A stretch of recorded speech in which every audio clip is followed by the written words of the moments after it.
अखंड नामस्मरणात राहणे म्हणजेच उपासना. देवाच्या आड काय बरे येत असते?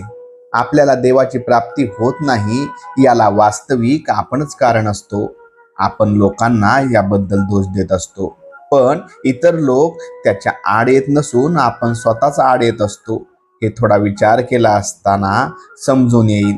ज्याला आपले म्हणायला पाहिजे होते त्याला आपले न म्हणता आपण दुसऱ्या कुणाला तरी आपले म्हणत असतो. आपला मुलगा, बायको, भाऊ या सर्वांना आपले म्हणत असतो. हे सर्वजण काही मर्यादेपर्यंत आपले असतात, परंतु देवाला जर आपण आपले म्हटले तर तो सदा सर्व काळ आपलाच असतो आणि आपल्याला तो मदत करायला तयार असतो.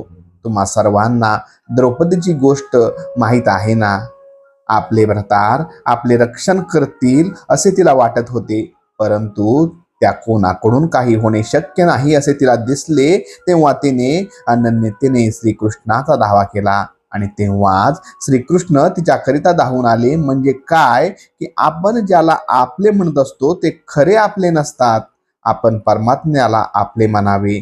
मी त्याचा आहे अशी सदा सर्व काळ आठवण ठेवावी आणि जे जे घडते असते ते सर्व त्याच्याच इच्छेने होत असते ही भावना ठेवावी. अशी भावना होण्याकरिता आपण त्याची उपासना करायला पाहिजे. उपासना करणे म्हणजे तरी काय? आपण देवाचे आहोत, आपण नेहमी त्याच्या सानिध्यात आहोत असे वाटणे आणि असे वाटण्याकरिता त्याच्या नामस्मरणात राहणे जरूर आहे. आपण त्याच्या नामस्मरणात राहिलो म्हणजे सदा सर्व काळ त्याच्या जवळ राहतो. तुम्ही कुणाचे नाव घेतले म्हणजे त्याची मूर्ती जशी तुमच्या ध्यानात येते त्याप्रमाणे देवाचे नाव घेतले म्हणजे तो तुमच्या जवळ असतो. देव कसा आहे हे विचारले तर कसे सांगता येईल? तो नामात आहे हे प्रत्यक्ष श्रीकृष्णांनीच सांगितले आहे. नाम हे त्याचे रूप म्हणून नामस्मरण केले म्हणजे देवाला तुमच्या जवळ येणेच भाग पडते. हे नामस्मरण कसे करावे?